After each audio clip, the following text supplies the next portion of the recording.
So I've been tasked with explaining the background of this Eli Lilly NAFTA challenge against the government of Canada.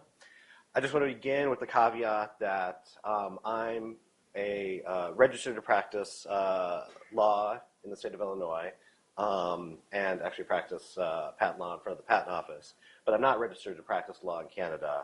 And my knowledge of the promise doctrine in Canada is really based on following this case and other cases like it. I'll also point out that I'm not representing either of the parties in this case.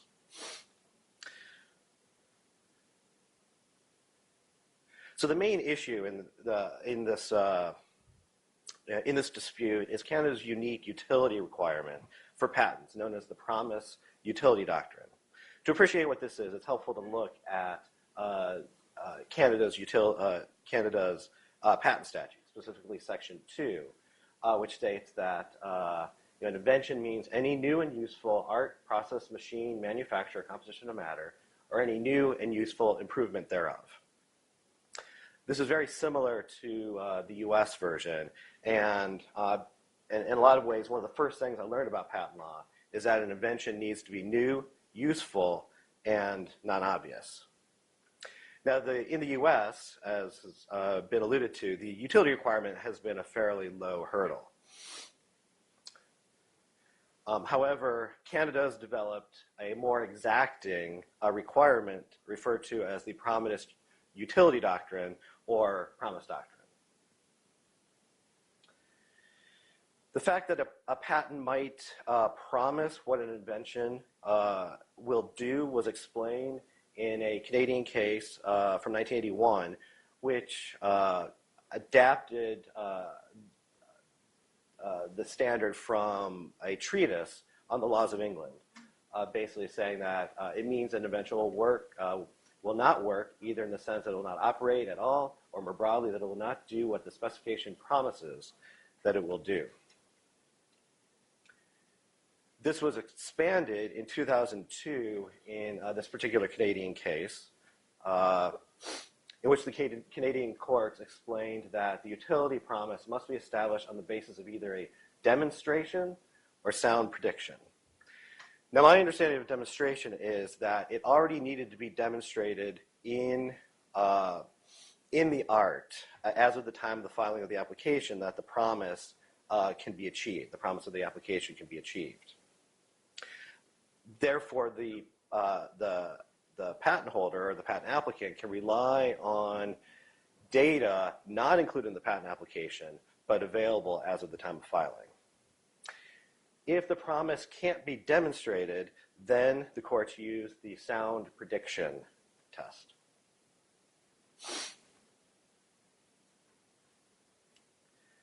Now, the sound prediction of the promise of an application requires that three conditions be met. First, there must be a factual basis for the prediction. Second, there must be an articulable and sound line of reasoning from which the desired result can be inferred from that factual basis. And there must be proper disclosure in the patent application. Now, Lilly has highlighted a few problems with this promise doctrine and its application. First, the promise of the invention is interpreted by the courts, and the interpretation can go beyond what the patent itself claims or what's even described in the application. Second, this heightened disclosure requirement really came about in the early 2000s, which is after, at least for this case, both of the patents that are at issue were filed in Canada. And third, this new utility requirement appears to necessitate nearly completed clinical trials, but such delay in filing of an application can jeopardize patentability in other respects, such as novelty and obviousness. This is because the longer you wait to file your application, the more likely it is that the subject matter will be disclosed, either by somebody else or by the results of the clinical trials. So what are the products that are at issue here? Has been mentioned. Strattera is used for the treatment of attention deficit hyperactive disorder, or ADHD, in children, adults, and adolescents and adults, and then Zyprexa, which is used for the treatment of schizophrenia. Now, this slide has a timeline of the development of atomoxetine, the active ingredient of Strattera. Now, this is an example of a case in which a drug compound was previously known, but a new use was discovered for the compound. Often, such second-use patents are challenged on the grounds that they're either not novel because they were previously disclosed or patented, or that they're not obvious based on the previous disclosure and the knowledge of those of skill in the art. So the development of atomoxetine, sorry about that, goes back to 1979. It originally was based on the use of a racemate, or attempted use of a racemate for treating depression. Atomoxetine was an isomer of this racemate. In the early 1980s, Lilly scientists reported that atomoxetine had the potential to treat depression. However, despite some successful clinical trials, the use of atomoxetine was discontinued or was terminated as an antidepressant in 1991 because of the inability to establish efficacy for this indication. In 1994, one of the inventors of the patent at issue thought that atomoxetine could be a new ADHD medication and discussed this possibility with scientists at the Massachusetts General Hospital, or MGH.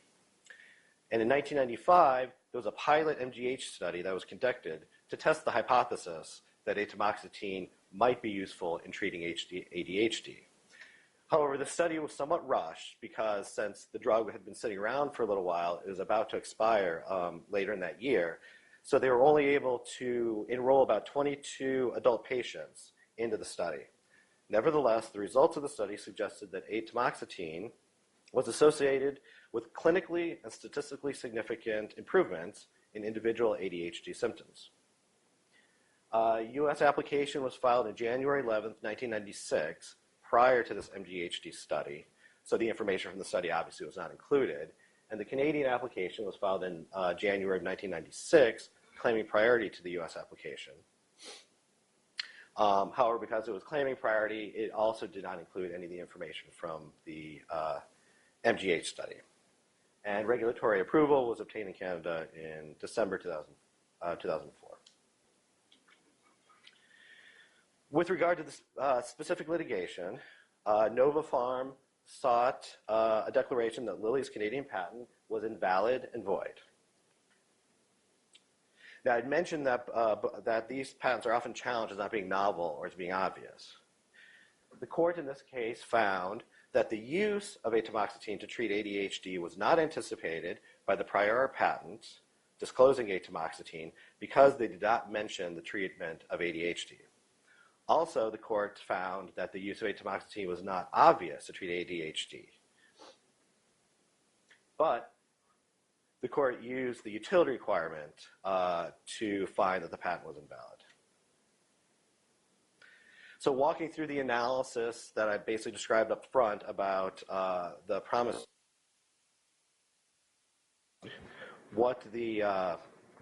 construed the promise of the invention. And the promise of the invention was that atomoxetine was clinically useful in treating patients with ADHD, but with the implicit promise that ADHD is a chronic disorder, and so that'll work in the longer term. The court found that the MGH study did not demonstrate utility, so they had to move on to the sound prediction, the sound prediction test, and found that even though the MGH study, if it were included in the application, might have satisfied the first two prongs of the sound prediction test, the patent, it was not disclosed in the patent, and that's the third prong. Since it didn't satisfy the third prong, the patent was found to be invalid based on inutility. So quickly, the second case, Zyprexa. This is a case of a selection patent that was mentioned before. A previous application was filed to a genus of compounds, which covered, the case said, 15 trillion unique compounds. One of those compounds was olazapine, but it was not specifically disclosed in this prior art patent. So, kind of make sure I get it all covered. So the first, sorry.